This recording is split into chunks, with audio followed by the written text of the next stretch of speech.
사도 바울은 제가 지도를 볼 때마다 또 말씀을 읽을 때마다 느끼는 것은 그가 바라고 원하는 대로 선교지를 간 것이 아니라 하나님의 인도하심에 따라 하나님의 계획하심에 따라 선교의 길을 걸었다는 겁니다.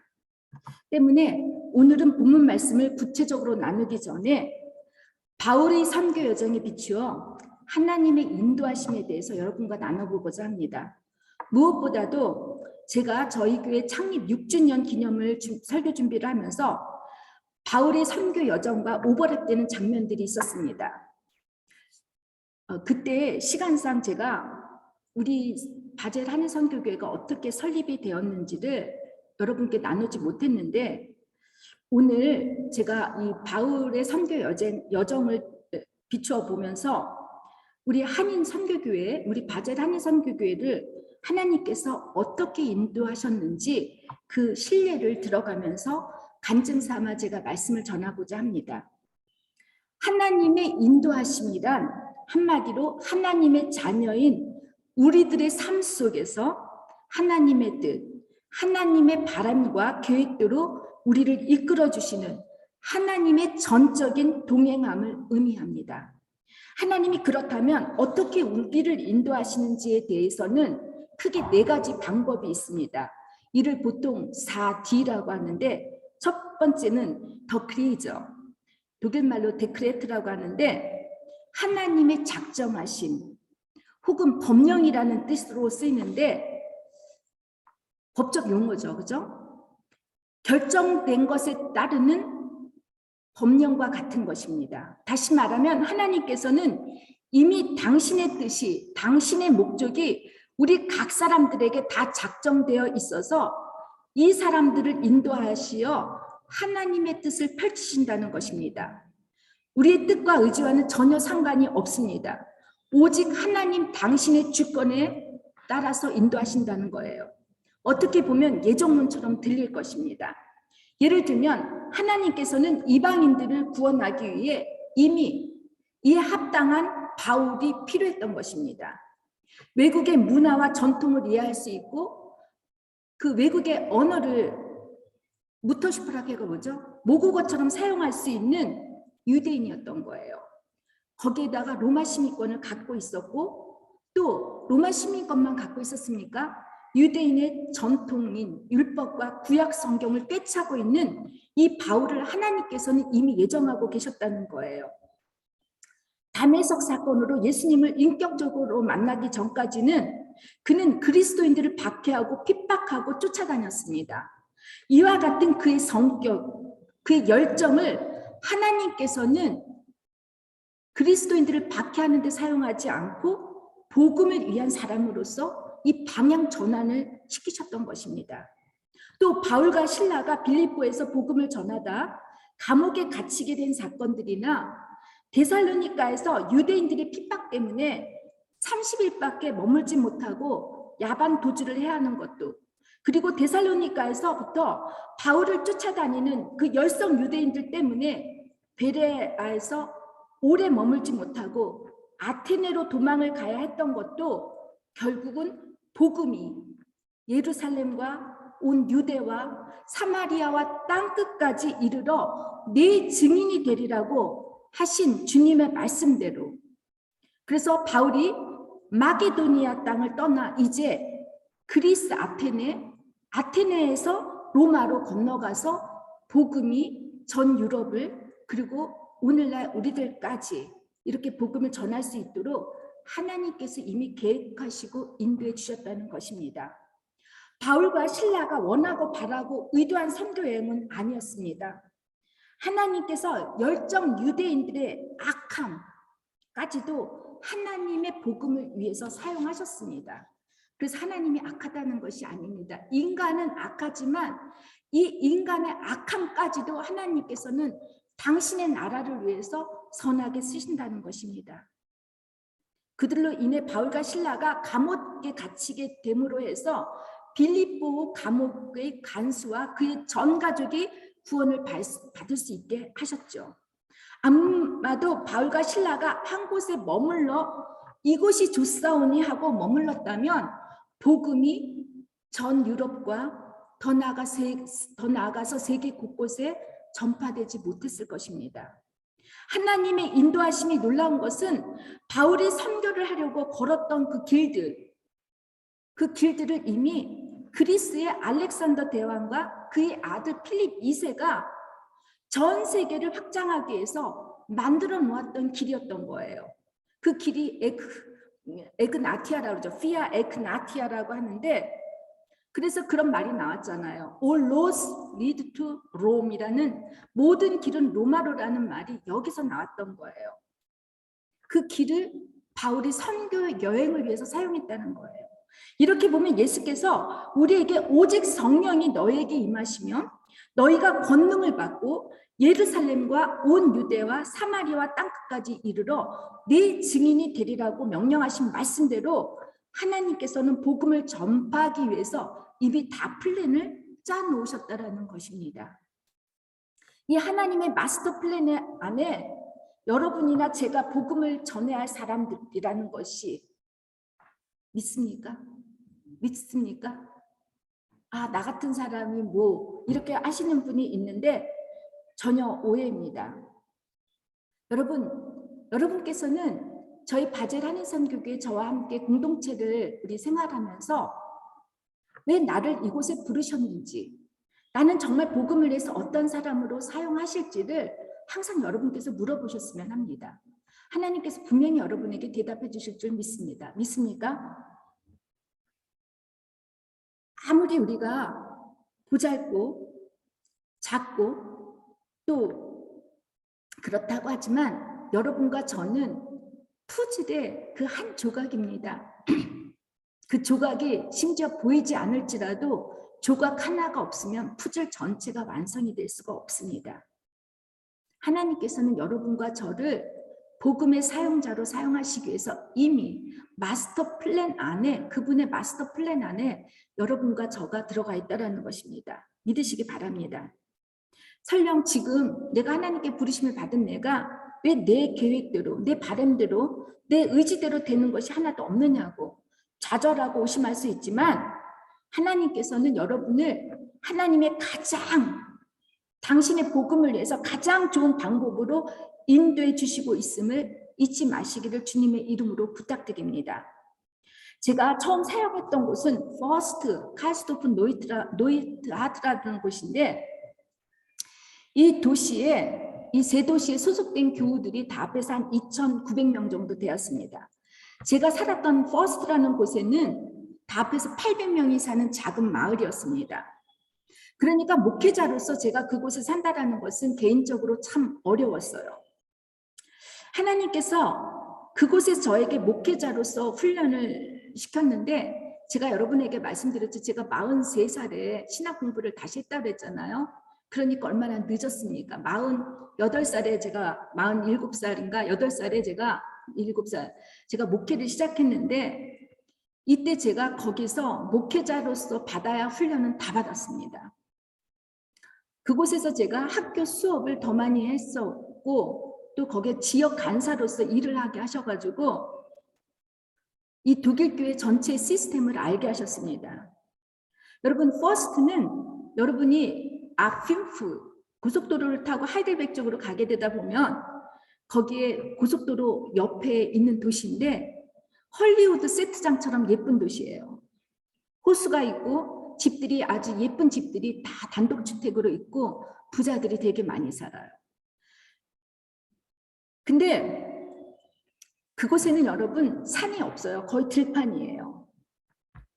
넓은 숲들이 많은데 끊임없이 이어져가지고 제가 어느 날 저녁 때 자전거 타고 숲을 지나가다 길을 잊어버렸어요. 근데 되게 무서운 게 거기는 이제 엘카베 그 트럭 운전사들이 그 숲에 가서 옷을 갈아입고 뭐 신발 같은 걸 벗는 데다가 당시에는 누가 납치를 당해가지고 제가 그때 밤에 엄청나게 고생을 한 적이 있었어요.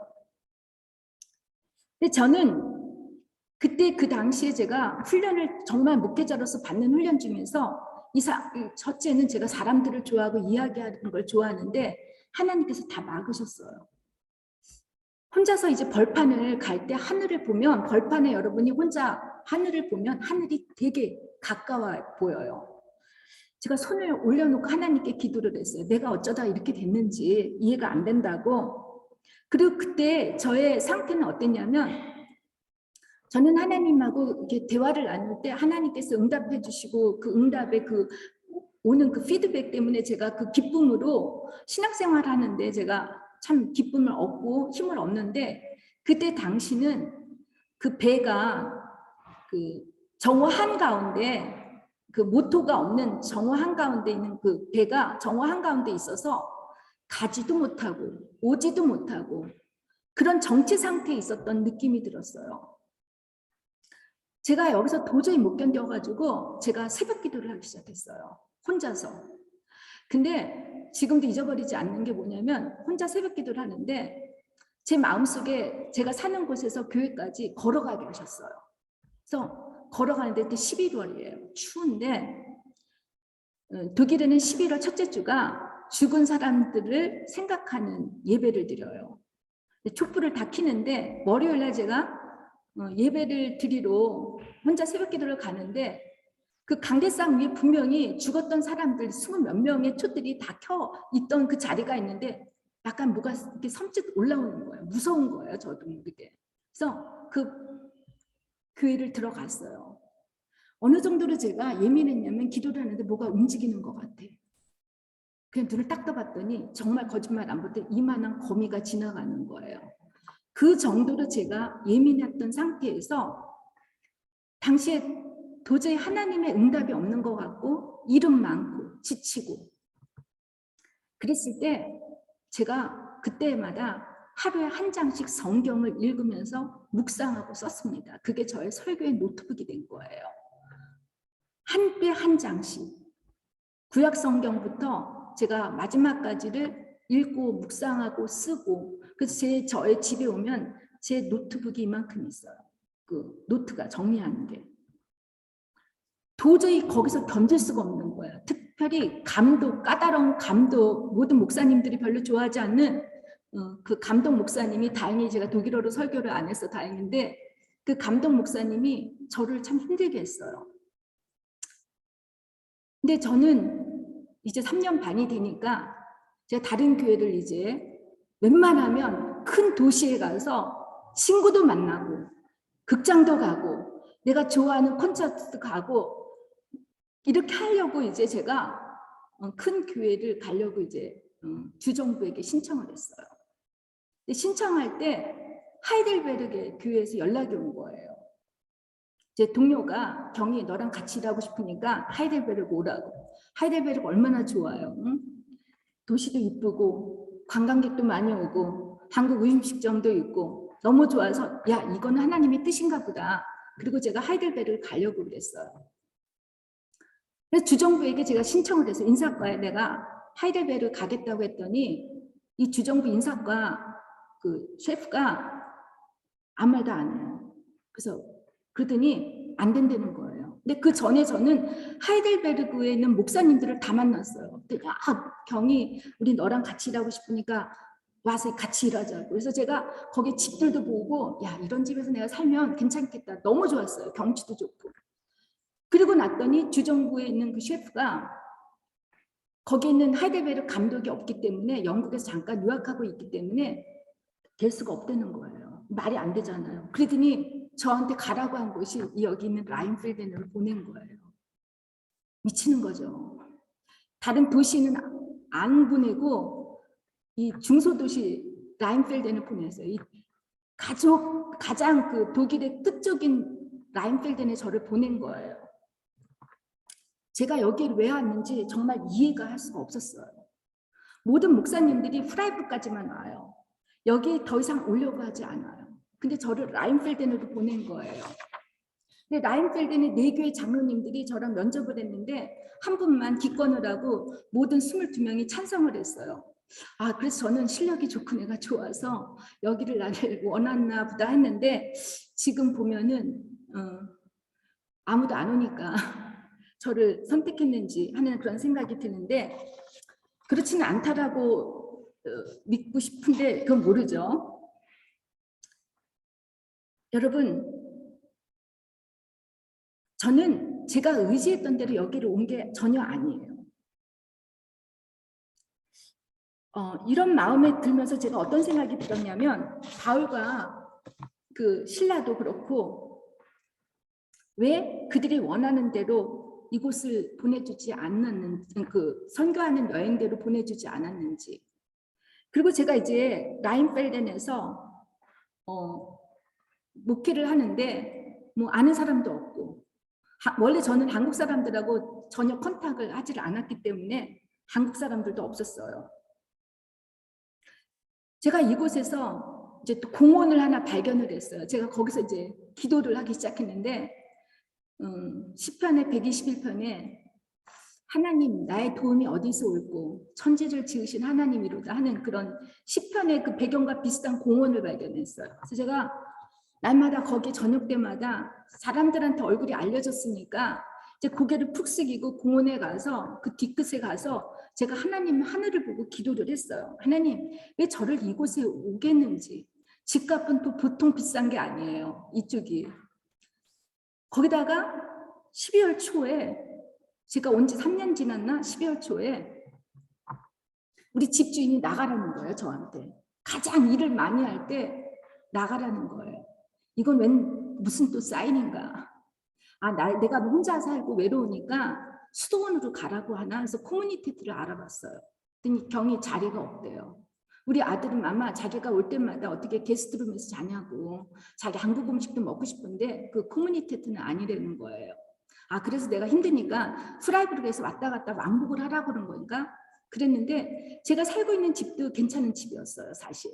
작기는 했었는데 제가 그 집에 들어갈 때마다 되게 답답했었거든요. 근데 주정부에서 원래 이사를 하게 되면 7년 동안 한 교회에서 목회를 하게 되면 이삿짐 모든 거를 비용을 대주는데 저는 산지 3년밖에 안 됐는데 이사를 어떻게 가요? 저 혼자 여자 몸으로.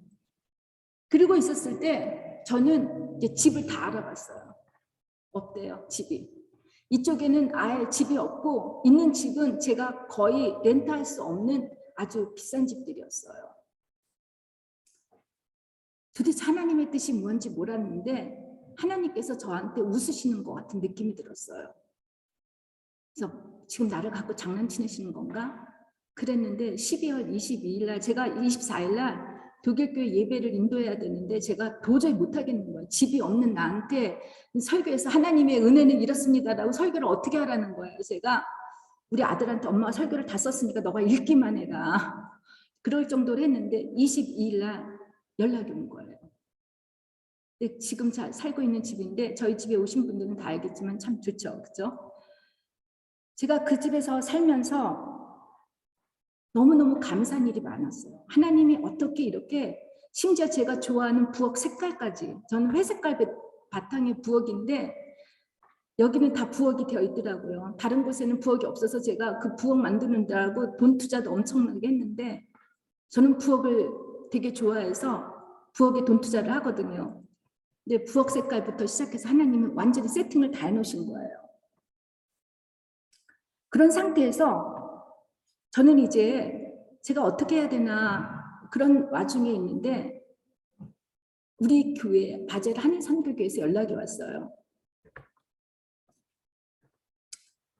연락이 오기를 제가 이제 한인들을 전혀 알지 못하는데 제가 너무 힘드니까 제 스스로가 야 그러면 한 달에 한 번 가서 내가 설교를 도와주겠다 하고선 바젤 한인선교교회에 오게 됐었어요.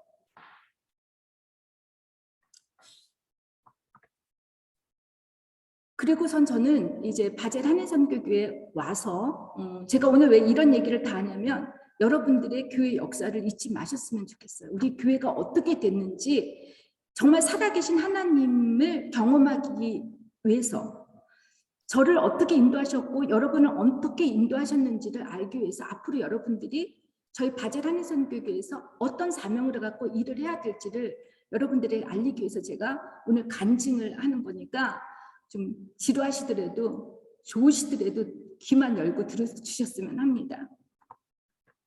근데 제가 이제 여기에 오게 됐는데 2018년 제가 이제 설교를 하러 처음 왔어요.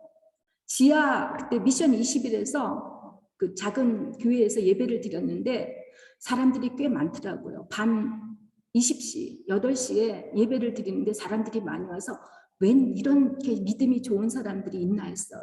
그 밤까지도 아마 이은미 집사님이 그때 반주도 하면서 특송까지 하셨는데 정말 열심이었어요. 그래서 정말 근데 제가 그때 갈 때 설교를 다른 걸 준비했는데 하나님께서 에스겔서를 계속 설교하라고 저한테 말씀을 해주셨어요. 그래서 왜 이상하지? 하면서 에스겔서를 제가 살아나라, 다시 살아나라는 그런 말씀으로 저에게 말씀을 주셨었어요. 그리고 제가 이제 거기서 이제 예배를 드리고 나서 저는 이제 집으로 왔는데 그리고 이제 가끔 교회 소식이 들렸었어요. 그래서 제가 다시 이제 그 교회에 찾게 된 게 5월인가 그랬어요. 근데 그 전에 거기에 담임했던 목사님께서 저더러 사정상 그러니까 한 달에 한두 번 와서 설교를 해주거나 아니면 주일학교를 맡아달라고 했을 때 주일학교를 하려고 한두 번 갔는데 사람들이 별로 없더라고요. 그래서 이건 또 웬일이지? 하고 봤더니 또 이제 다른 목사님이 합동 목사님 오셨고 그 다음에 이제 담임 목사님께서 자기가 이제 바젤 한인선교회를 맡을 수가 없으니까 그냥 제더러 한 달에 한 번 정도 오는 게 어떻겠느냐고 이렇게 제안을 해주셨어요. 그리고 이제 5월 달에 딱 교회 가서 예배를 끝나고 봤더니 사람들이 거의 없는데 제가 들은 말에 의하면 다음 주부터 교회가 없어진다는 거예요. 아마 이은미 집사님 계셨을 거예요, 그때. 다음부터 교회가 없어진다고 하는데 이은미 집사님은 그때 우셨어요. 그때 한국 가기 바로 전이었는데 우셨고 이제는 각자 알아서 하라는 말씀이었어요. 그래서 제가 거기 앉아 있다가 아니 이게 뭔 말이냐고 교회가 어떻게 하루아침에 없어질 수가 있느냐고 그러지 말고 시간을 갖고 우리가 봐야 되지 않겠느냐고 그러다가 제가 이 의로움에 제 성격이 좀 의로운 데가 있고 급한 데가 있어서 저도 그때 생각하면 제가 이해가 안 되는데 그러면 12월 말까지 제가 한 30명 정도 다시 해보고 그리고 저는 그만두겠다. 12월 30일까지만 우리 교회를 해보자 그랬어요. 대신 제가 조건을 걸었어요. 몇 가지 조건을 걸었더니 뭐 조건이 뭐 나한테 뭐 사례비를 많이 달 이런 거 아니었어요. 우리 교회를 보이는 교회, 그냥 성경 공부하는 식의 교회가 아닌 설립을 해서 직접 인정을 받는 교회가 되는 그 교회를 하기 위해 나는 이 시간을 투자하겠다라고 했어요. 그렇지 않으면 제가 성경 공부를 인도하러 바젤까지 와서 이제 독일 교회도 바빠 죽겠는데 그렇게 할 수는 없잖아요. 그래서 제가 이제 그렇게 제안을 했고 거기 몇 명 안 계신 분들이 예스 오케이를 했습니다. 이은미 집사님은 그러시고 나서 2달 뒤인가 한 달 뒤에 이제 한국을 가셨는데 그때 남은 분들이 여러분 별로 없었어요. 12월까지 남은 분들은 이용옥 집사님, 정홍주 집사님, 그리고 정현주 집사님, 권 집사님, 권영숙 집사님 그리고 다른 한 분이 계셨어요. 그리고 정관을 만들고 이제 교회를 세웠는데 거기다가 이제 저는 말씀과 모든 행동 안 했어요. 기도만 했어요. 말씀과 기도를 했는데 여러분 더 놀라운 거는 이제 코로나 팬데믹에 걸린 거예요. 저희가 이제 국경이 막혀서 도저히 우리가 바젤로 이제 갈 수가 없는 상태에서 저는 이제 교회를 우리가 알아봐야 되지 않겠나 싶어가지고 그 전에 이제 미션 20일에 가셨던 분은 알겠지만 교회하고 친교실이 따로 떨어져 있었어요. 친교실이 방 하나였기 때문에 자꾸만 인원이 늘어나고 우리 아이들이 바로 밑에 층은 호텔이기 때문에 아이들이 이렇게 떠날 수가 없었어요. 그런 상태에서 우리가 교회를 알아봐야 하는데 코로나 팬데믹이기 때문에 우리가 거기서 예배를 드릴 수가 없었어요. 처음에 이용 집사님 댁에서 제가 이제 온라인으로 예배를 드리다가 아마 저희 교회가 최초로 시도를 했을 거예요. 아마 온라인으로 줌으로 예배를 드리는 거를 시도해봤고 그러다가 이제 교회가 이제 국경이 열리고 교회 가서 예배를 드려야 되는데 그럼에도 불구하고 인원이 제한이 됐어요. 그 작은 교회에서 예배를 드릴 수가 없어서 제가 이제 리엔에 있는 이 도시에 있는 여러 교회들을 다 알아봤어요. 스위스의 교회들을. 스위스 교회는 독일 교회가 지금 그러는데 이제 그 모든 것을 줄이는 절약 정책을 벌이고 있는 거예요. 그래서 스위스 교회는 이미 5년 전에 교회들에 있는 모든 부지나 재산들을 정리하고 이제 인원들을 감축을 시켜버려가지고 이 교회에서 사용하는 이런 공간들을 사회랑 같이 사용하면서 그 렌트비를 엄청나게 비싸게 받는 거였어요. 근데 저는 우리 교회는 헌금 사정도 그렇고 렌트할 수 있는 상황이 아니기 때문에 그 렌트를 우리는 할 수가 없겠다. 한 교회에서 다 되는 것처럼 얘기를 해서 이용 집사님하고 그때 그 교회를 보고 오면서 엄청나게 기뻐하고 하나님한테 찬양한다고 하는데 그 목사님이 연락도 없었어요. 그래서 전화를 해봤더니 메일을 보냈더니 유감스럽다고. 근데 결론이 우리가 렌트를 할 수가 없기 때문이었던 것 같아요. 그런 상태에서 제가 실망을 했어요. 도대체 교회를 어디에다가 하나님께서 준비를 하셔야 되는지를 몰랐었어요. 근데 이용 집사님과 정웅 집사님이 바젤하니 선교에 저랑 하면서 그때 당시 집을 여기 슈테텐으로 이사를 오신 거예요. 그러시면서 하시는 말씀이 자기들이 산보를 하는데 아주 아름다운 교회를 봤는데 우리 바젤하니 선교교회가 거기서 예배를 드렸으면 좋겠다는 거예요. 그래서 저는 그냥 그런가 보다. 독일이니까 불가능하겠지 생각을 했어요. 근데 그 스위스 교회에서 다 모든 교회가 이제 불가능한 상태에서 거절을 당하고 나서 제가 이제 이쪽 그 예배를 드리러 온라인으로 예배를 드리러 그 이용 집사님네로 자동차로 오는데 우리 이 요한네스 교회를 본 거예요. 너무 교회가 아름다워요. 그래서 제가 한 손으로 운전을 하면서 하나님 이 교회를 우리에게 달라고, 이 교회를 우리에게 달라고 이렇게 제가 얘기를 했어요. 크게. 나 거절당했고 너무 속상하니까 이 교회를 우리에게 달라고 얘기를 했어요. 그런 상태에서 이제 우리가 점점 이제 예배를 드려야 하는 장소가 필요했는데 어떻게 해야 될까 걱정을 하고 있었을 때 그때 제 동료가 이 교회에서 아이들을 교육을 시켰다가 이 교회가 이제 공석이 되는 거야. 목사님이 없다라는 거예요. 그래서 야, 이 교회 괜찮냐? 그랬더니 괜찮다는 거예요. 그래서 그러면은 이 교회를 지도하는 그 목사님이 없을 때 대신해주는 목사가 누구냐? 했더니 토비아스 목사님이라는 거예요. 그분하고 제가 연수교육을 같이 일주일 동안 받았던 목사님이에요. 그러냐? 그리고 부감독이라는 거예요. 여기 부감독이. 그래서 제가 이제 부감독한테 연락을 했어요. 야, 마쿠스, 여기 교회 폈다고 하는데 이 교회 우리가 사용하면 안 되냐 그랬더니 경이 문제가 없다는 거야. 여기 아프리카 사람들이 예배를 드렸다가 아프리카 사람들이 자기네 교회 와서 예배를 드리니까 이 교회에서 예배를 할 수 있다는 거예요. 그래서 이제 토비아스 목사님한테 보냈더니 걱정하지 말라고. 그래가지고 순식간에 이 교회를 얻게 된 거였어요. 근데 렌트비도 정말 싸게 안 내도 됐어요.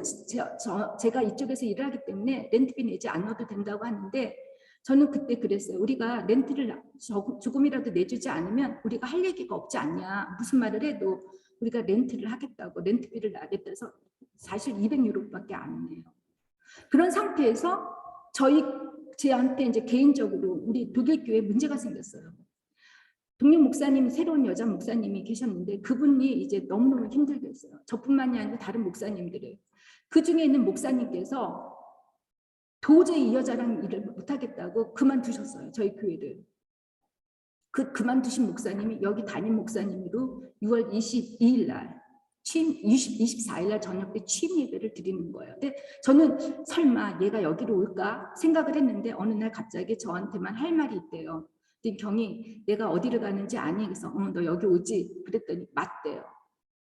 너무너무 반갑지 않아요? 그 목사님은 벨기에 분이에요. 자기 꿈이 이분은 장애인들을 위한 선교를 이렇게 장애인들 특수 목회를 하시는데 이분이 외국인이니까 우리 외국인과 함께 일을 하고 싶어 하세요. 그리고 이분이 이 요한네스 교회에 앞으로 외국인 우리 교회와 함께 이 교회를 발전시키고 싶어 하는 게 부흥시키고 싶어 하는 게 있었던 거예요. 모든 장로님들도. 여러분 우리가 사용할 때마다 이 교회를 하나님께서 그냥 하늘에서 뚝 떨어지게 주신 게 아니라 저의 개인적인 순종과 우리 교회가 다른지도 않았어요. 그리고 저는 너무 감사한 게 우리 교인들이 만나서 누구를 험담하거나 그런 얘기 안 하고 오로지 기도와 말씀만 전했던 거예요. 그랬더니 하나님께서는 이 교회를 허락하신 거예요.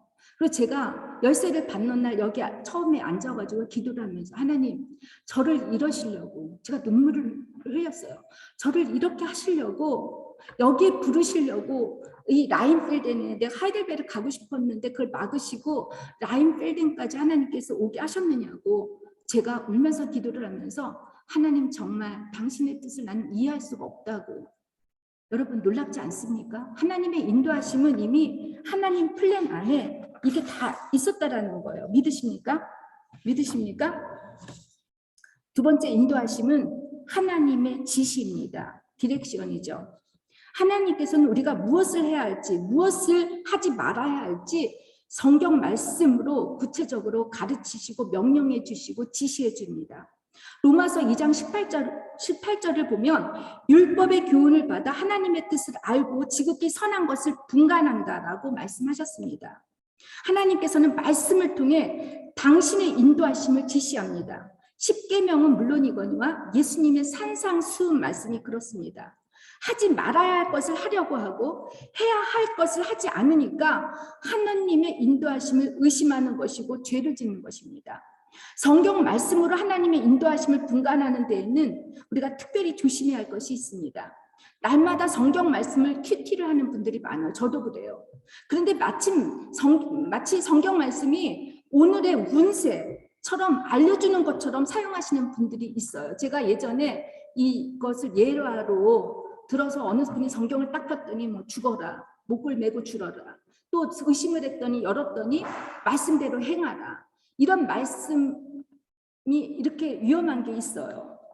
제가 여러분들께 늘 중요한 건 성경 공부를 평상시에 성경을 읽지 않으면 성경의 앞뒤 맥락을 보지 않고 문자적으로 보게 되면은 그렇게 해석하게 되면 위험합니다. 여러분, 바울이 선교 여행을 하면서 제일 먼저 찾은 곳이 유대인의 지나고개 회당이었다라고 했어요. 바울은 다른 거로 전하지 않았어요. 오직 성경 말씀을 가지고 예수님은 그리스도이고 메시아임을 가르쳤고 강론했어요. 그래서 많은 유대인들이 예수님을 영접했던 것입니다. 여러분, 분간하는 거 되게 중요합니다. 정말 분간하는 거 중요해요. 제가 이제 어떻게 이제 분간하셨는지를 우리 교인들의 몇 명 예를 제가 들게요. 여러분들이 내 이름이 빠졌다 속상해하지 않으셨으면 좋겠어요. 여러분, 제가 어떻게 이 교회에 이제를 창립하기까지 어떤 일이 있었냐면, 제가 말씀과 기도만 했다고 그랬잖아요. 근데 하나님께서 처음에 제가 우리 교인들과 나눌 수 있는 말씀을 에스라를 주셨어요. 예루살렘의 회복과 성전의 회복에 대한 말씀을 주셨고, 그 다음에 룻기서를 봤어요. 룻기서를 보니까 하나님께서 그때 저에게 주시는 말씀은 뭐냐면, 많은 이들이 농사를 짓고 난 그 이삭들을 다 줍지 말라, 떨어진 이삭들을 이방인들을 위해서 남겨놓으라고. 가난한 자, 고아들, 가난한 자들을 위해서 그들이 먹을 수 있게 이삭을 가져올 수 있게 다 추수 걷어가지 말라고 얘기를 해요. 그러면서 저는 그때 어떻냐면, 하나님께서 우리 교회에게 이제 남겨진 이삭들을 가지고 이제 교회 떨어져 나간 사람들을 하나님께서 불러 모시겠다라는 걸 주셨어요.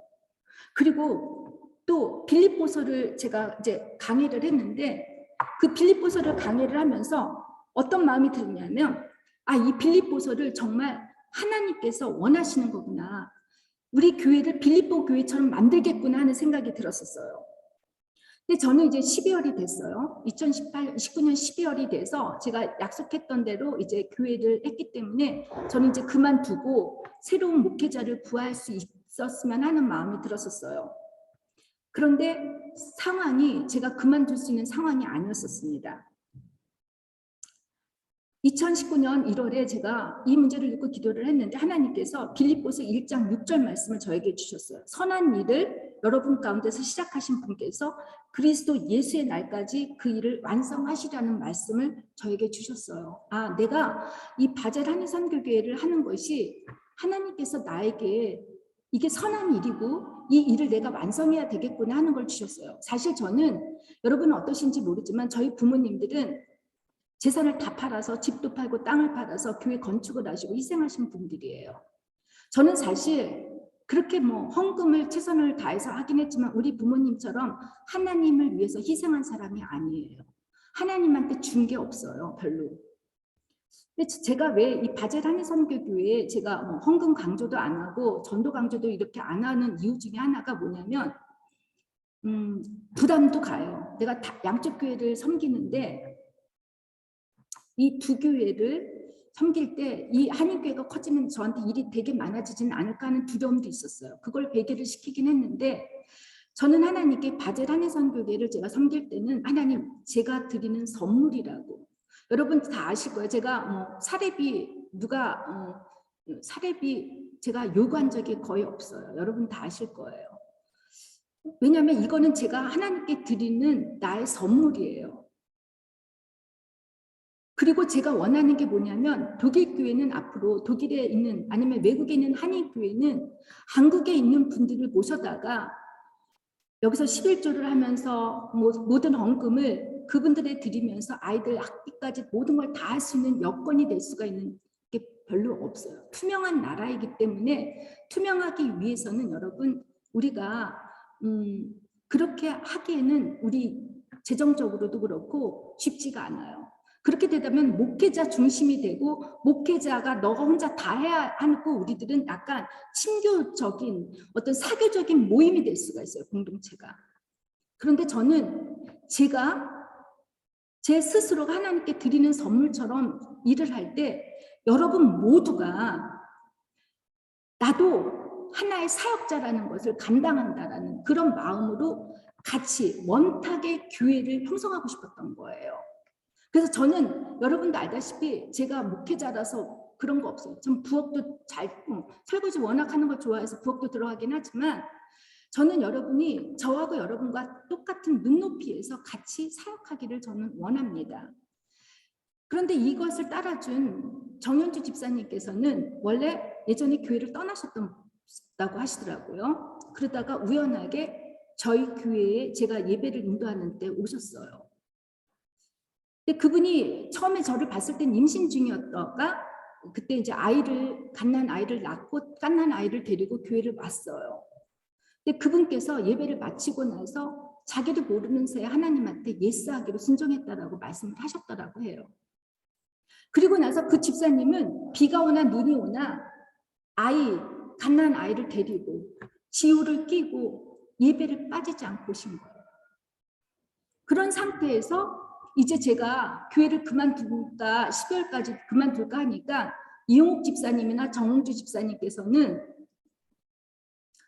이제 지치신 거예요. 이분들도. 그러면서 이제 교회가 김경희 목사가 그만두면 본인들은 프라이부르크나 근처에 있는 교회를 가야겠다라고 마음을 먹으셨대요. 그러다가 우연하게 정현주 집사님하고 말씀을 나눴는데 정현주 집사님께서 자기는 혼자 남아서라도 이 교회를 지키겠다라고 얘기를 하셨다라는 거예요. 그러니까 이용욱 집사님하고 정홍주 집사님도 예스 오케이를 하셨어요. 정홍주 집사님께서는 어떠셨냐면은 이 교회가 성경 공부식의 교회가 된 걸 원하지 않는다. 공식적으로 교회가 인정을 받아야지만 된다라는 걸 확고하셨던 거예요. 그동안 그 교회 문제로 여러 가지 마음이 상하셨는데 이분이 되게 원칙주의 보수적이신 분이에요. 정웅 집사님 듣고 계시는지 모르는데 근데 정웅 집사님께서는 그걸 관철하셨어요. 그리고 나서 우리가 처음 예배를 드리는데 설립 예배를 드릴 때 정웅주 집사님께서 그렇게 우셨어요. 얼마나 마음이 상했는지 그렇게 우셨어요. 권영숙 집사님은 제가 이제 사역을 한 지 얼마 안 됐는데 한 5월 정도 됐는데 이분이 생일을 맞았나 아무튼 여름인가 생일을 맞았는데 자기 평생이 다시 한인교회를 찾아가 보고 싶어서 여기저기를 리서치를 했대요.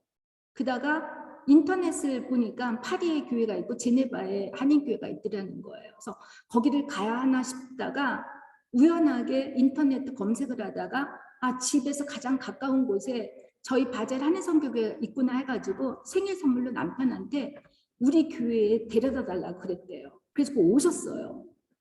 이분이 어땠냐면 예배 끝나고 그 당시에는 예배 끝나고 나면 항상 기도를 했어요. 그러더니 갑자기 기도를 다 끝나고 나더니 목사님 왜 이렇게 기도가 길어요? 이렇게 따지셨어요. 그러던 분이 집에 기도방을 만드시고 교회 오시면 권 집사님이 기도를 제일 길게 오래 하신 분이 되셨어요. 이용 집사님, 제가 말씀드리는데 이용 집사님은 마르다 신드롬이 계신 분이에요. 늘 봉사를 많이 하세요. 애참 뭐 이런 거 되게 많이 하시고 섬기시고 누구 음식 만들어서 싸주시고 손까지 상하셨는데 이분은 이제 예배에 다른 사람이 오는 거에 되게 많이 신경을 쓰셨어요. 예배 집중보다는 그러시고 이분은 대인 기피증 같은 게 있으셔가지고 공포증이 있어서 사람들 앞에 대표 기도 이런 거 안 하셨어요. 식사 기도하라면 안 하시고 그러던 분이 지난주에 사회 보셨죠. 그리고 예배할 때 기록 다 하세요. 제가 허튼 말을 하면 안 될 것 같아요.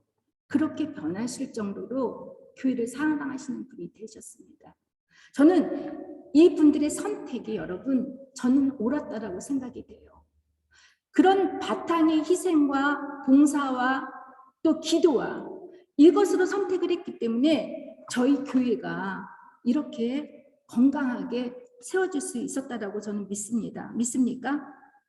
또 하나님께서는 환상이나 꿈을 통해서 지시하시는데 바울이 아시아에서 말씀을 전하는 것을 막으셨잖아요. 그리고 바울에게 환상에 나타나서 뭐라 그랬죠? 마케도니아 사람이 우리 쪽으로 건너와서 도와달라는 환상을 봤어요. 바울은 사실 아시아에서만 자기가 1차 선교에 여행했던 곳을만 둘렀다가 다시 돌아가려고 했는데 그러나 바울은 환상을 보고 자기의 선교지를 떠나서 빌립보로 마게도니아로 건너가게 돼요. 베드로는 어땠습니까? 고넬료, 베드로는 정말 철저한 유대인이었어요. 이방인들 멀리했어요. 그러나 어느 날 환상에 고넬료의 집에 맨 이상한 보자기에 하늘에서 보자기가 내려와서 보니까 짐승들이 있으니까 이걸 잡아 먹어라 하니까 베드로가 난 도저히 난 못 먹겠다고 먹으라고 이렇게 말씀을 하셨잖아요. 그래서 베드로가 고넬료를 이방인 첫 번째 고넬료를 전도를 하는 거잖아요. 여러분 저도 우리 바잘하는 선교교회를 하면서 꿈을 참 많이 꿨었어요. 여러분 다 아실 거예요. 오시는 분들은. 저는 김나연 집사님이나 박래우 집사님 오시는 거 다 알았었어요. 제가 이용욱 집사님한테도 그런 얘기를 했어요. 우리 교회 부부가 올 것이라고 얘기를 했었고 그때 기도를 하면은 하나님께서 아침 토요일날 기도를 하면 내일 4명이 올 거라는 말씀까지 주셨어요. 제가 점장이가 아닌데 그렇게 얘기를 하시면 저는 그 얘기를 그대로 제가 좀 입이 싼 편은 아닌데 제가 기쁘니까 제가 얘기를 해요. 오늘 몇 명이 올 거라고. 근데 정말 그런 일이 벌어졌어요. 제가 신령하고 기도를 많이 해서 그런 게 아니라 하나님께서는 우리 교회가 당신의 뜻에 맞는 교회고 세워지기를 바라니까 하나님께서 가르쳐 주신 거예요. 그중에 우리 이은진 집사님하고 안젤로 집사님 오셨어요. 부부가. 남자만 없었던 교회에 안젤로 집사님과 이은진 집사님 파리에서 오셨어요. 안젤로 집사님 처음에 오실 때 막 도와주시고 너무너무 힘이 났었어요. 우리 이은진 집사님이 임신해서 오셨는데 너무너무 힘들어 하셨어요. 왜냐하면 아이가 7달 되면 나와야 될 판국이라고 건강상. 제가 기도를 했어요. 아니라고. 10달 다 채울 거라고. 우리 레오 건강하게 태어나고 레오가 그래서 태어날 때 제가 하도 기도를 많이 배에 손을 대고 기도를 해서 그런지 레오가 제 목소리를 알아듣는 것 같았어요. 여러분. 이 말들이 제가 거짓말로 여러분들의 꿈에 되는 얘기가 전혀 아니라 여기 듣고 계시는 분들은 다 알고 계실 거예요. 여러분, 저는 여러분께서 제가 왜 이 얘기를 하냐면 우리 바젤하는 선교의 역사를 여러분들이 잊지 마셨으면 합니다. 이 교회가 어떻게 세워졌는지 앞으로 여러분이 이 교회에서 내가 어떻게 해야 할지를 여러분 명심하셨으면 합니다. 믿으시기 바랍니다. 믿습니까? 세 번째 인도하심은 discernment죠. 무엇하였으면 묘견이라는 말인데 분별력입니다. 분별할 줄 알아야 돼. 하나님의 인도하심에는. 로마서 12장 2절의 말씀에 보니까 너희는 이 세대를 본받지 말고 오직 마음을 새롭게 함으로 변화를 받아 하나님의 선하시고 기뻐하시고 온전한 뜻이 무엇인지 분별하라고 말씀하셨습니다. 여러분, 인생을 살아가다 보면 선택할 일이나 결정할 일들이 많이 생기게 됩니다. 그런데 하나님께서는 구체적으로 이렇게 하라, 저렇게 하라고 구체적으로 말씀하지 않으실 때가 많습니다. 전적으로 우리 믿음에 맡기시게 할 때가 있다라는 거예요. 근데 우리가 잘못 선택을 할 때가 있어요. 저도 잘못 선택한 일이 있어요. 그리고 결정을 하죠. 그렇게 되면 어떻게 되죠? 처음엔 잘 나는 것 같은데 직접 꼬여요. 일이 꼬이고 실패와 고통이 따르게 되어 있습니다. 그런데 우리가 분별 잘할 수 있도록 하나님께서는 성령님을 통해서 인도해 주십니다. 베레아에서 복음을 받아들인 신도들은 바울이 데살로니가로부터 핍박하러 온 유대인들의 박해 때문에 이제 바울을 피신시키죠. 그리고 바닷가로 가서 이들이 바울을 아테네까지 인도합니다. 실라와 디모데는 베레아에 남아있는 것, 복음을 받아들인 성도들이 이탈하지 않도록 케어하느라고 아마도 바울과 함께 베레아를 떠나 아테네로 가지 못했던 것 같습니다. 잠시 머물렀던 베레아에서 바울의 전도를 받고 그리스도인으로 영접을 받았던 베레아 교인들은 그들의 위험에도 불구하고 바울을 피신시키려 바다 항구까지 가서 바울을 홀로 내버려 두지 않고 380km나 되는 아테네까지 보트로, 배로 함께 동행해 줬다라는 거예요. 여러분, 이게 복음의 능력이 아닙니까? 그냥 인간적 감정에서 이렇게 할 수 있겠습니까? 여러분, 저는 여러분들이 신앙인으로서 복음의 능력이 없는 분들이 참 많아요. 아, 나는 기독교인이니까. 아, 나는 뭐 이런. 아닙니다. 여러분들이 하고자 하는 일에는 반드시 하나님의 능력이 따르게 되어 있습니다. 믿습니까? 여러분, 복음을 받아들였을 때 인생관의 가치관이 바뀌게 됩니다. 인생에 선택하는 것들, 모든 선택은 주님을 위해서 하는 선택이 됩니다. 여러분, 저는 여러분께서 정말 모든 것을 선택할 때, 하나님께서 응답하지 않으실 때 성령의 도우심을 받는 여러분이 되시기를 바라고, 또한 공동체의 도움을 받으시기를 바랍니다. 바울이 선교 여행할 때 혼자 있지 않았습니다. 늘 동료들이 따랐습니다. 믿습니까? 마지막으로 네 번째 하나님의 인도하심은 디스플레이션이죠.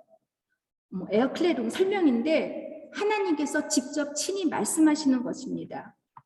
하나님께서 우리에게 직접 음성을 들려주시고 말씀하시는데 이 인도하심은 참으로 주관적이고 흔하지 않기 때문에 잘못 남용될 수가 있습니다.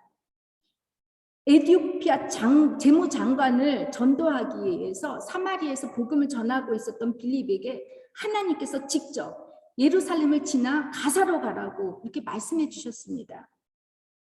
바울에게도 너가 나를 핍박하는 자라고 다메섹에서 만나 주셨습니다. 여러분, 하나님께서 이렇게 우리에게 직접 응답해 주시는데 어떤 분들은 제가 기도를 많이 해서 하나님한테 직접 응답을 받는 줄 알고 저에게 기도를 부탁하는 분들이 있어요. 위험해요. 저는 무당이 아니고 기독교적 무당도 아닙니다. 근데 하나님께서는 점치듯이 이렇게 하지 않으세요. 하나님이 직접 응답해 주시는 데는 하나님의 뜻이 들어가 있기 때문에 그 선택은 우리가 해야 됩니다. 예스냐 노냐는 우리가 하게 되어 있습니다. 저는 여러분께서 이제 네 가지 방법으로 사도 바울의 선교 여행을 인도해 주셨던 것처럼 앞으로도 저희 바젤 한인 선교교회를 인도해 주실 것이라고 믿습니다. 이제 베레아 교인들이 그 수행을 받고 바울은 아테네에 도착을 했는데 이 아테네에 도착한 것에 대해서의 설교는 제가 다음 주에 하기로 하겠습니다. 여러분, 우리가 왜 여기에 있는지 그 아테네에 도착한 바울이 격분한 것처럼 우리가 여기 이 외국 땅에서 왜 한인들로서 우리가 살아가야 하는지를 하나님께서, 또 왜 우리가 복음의 사명자로 왜 우리를 부르셨는지에 대한 대답은 다음 주에 말씀으로 여러분 전하겠습니다.